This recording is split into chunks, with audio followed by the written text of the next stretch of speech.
Hulk likes fire.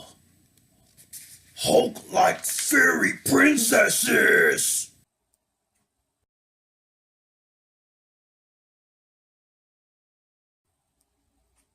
Don't mind me. I'm just exercising. For comedic purposes, of course.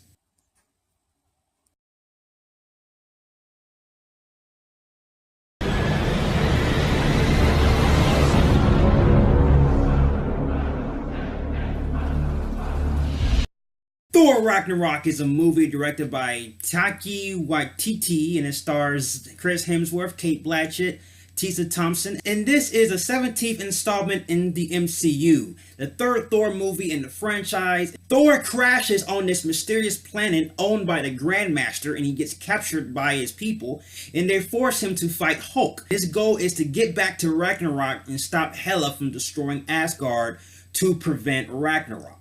And Ragnarok refers to the destruction of Asgard. I'm a huge Thor fan and I have been supporting the MCU movies since 2008, but the last few MCU movies I've kind of like not cared for. That was like Guardians of the Galaxy Volume 2, Doctor Strange, and Age of Ultron. Watching this film, I gotta say that I was conflicted walking out of this film. Like to a point where I'm trying to figure out whether if I want to not like it or love it. Like I said, that Chris Hemsworth as Thor was definitely on point. I did like the direction they took Thor. Also, there's some things he has to adjust and overcome. There's a few obstacles he has, like when he loses his hammer. That's not a spoiler, that was in the trailer. He has to deal with it and learn that he is a hero without his precious weapon. And I have to compare his arc to Captain America Winter Soldier. Also, I can compare his arc to Tony Stark in Iron Man 3. I did like Tom Hiddleston's performance as Loki.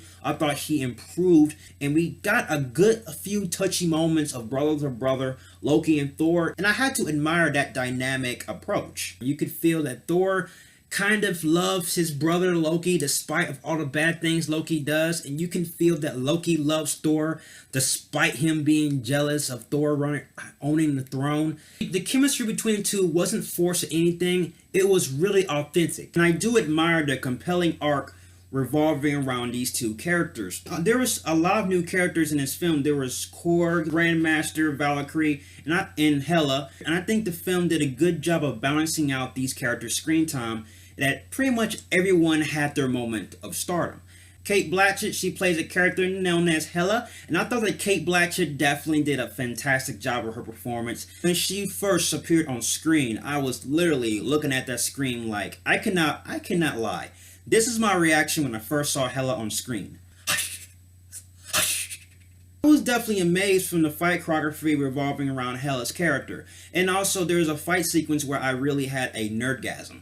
Like there was an action sequence that was so good that I had to compare that fight sequence a little bit to the Madara versus the Shinobi Alliance. I'm a huge nerd. But since her character has so much backstory, when she's on screen, I feel like she's just giving exposition of her backstory throughout every time she's on screen. Because she's like, oh, do you know who I am? You don't know who I am? Let me tell you a story with visuals. I kind of understand why they had to do lots of imagery and lots of visuals just to give the audience her backstory. I understand that, but they kind of did it a lot in this film. The first half when Hela shows up, she definitely kicks ass. Then the second half, she's like looking for this certain item, and she does it like for the whole entire second act and a little bit of the third act. This film was definitely one of the best directed films in the Thor franchise. If not, I would say it's the best directed film in the Thor franchise. I think the visual effects is stunning, definitely on point, and it's definitely one of the best visual movies I've seen in the MCU.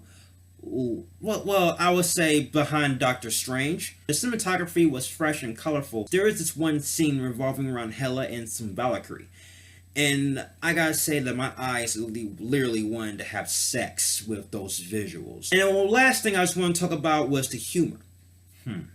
Very first part of my review, I said I felt conflicted, and that was mainly because of the humor. Some of the humor landed. It worked. I laughed, and I was smiling. I laughed more than I did in Guardians of the Galaxy Volume 2. I would say that the humor did work, and it wasn't as forced. I understand this is a funny Marvel movie. I didn't feel that. That leads into the flaws with this film. Yes, it worked, but some of it felt out of place. And especially when I talk about Thor Ragnarok. Thor Ragnarok is talking about the destruction of Asgard. So, revolving around the jokes in the title of Ragnarok, I would say that the tone doesn't really mesh. There's a few good touchy moments and good intense scenes. They could have been intensified, but they just deviated from that scene by adding humor. The first act of the movie, when Hela arrives on Asgard, there wasn't a moment of closure. I think if they had a moment of rest, they could have used that moment of rest for Thor to learn more about what happened to Asgard and who are the people that he lost. The film never goes back and give that character closure. If the film took a moment of rest and give Thor a little bit of closure, that would add a lot more emotional depth to his character. Oh, sorry. He was an imposter.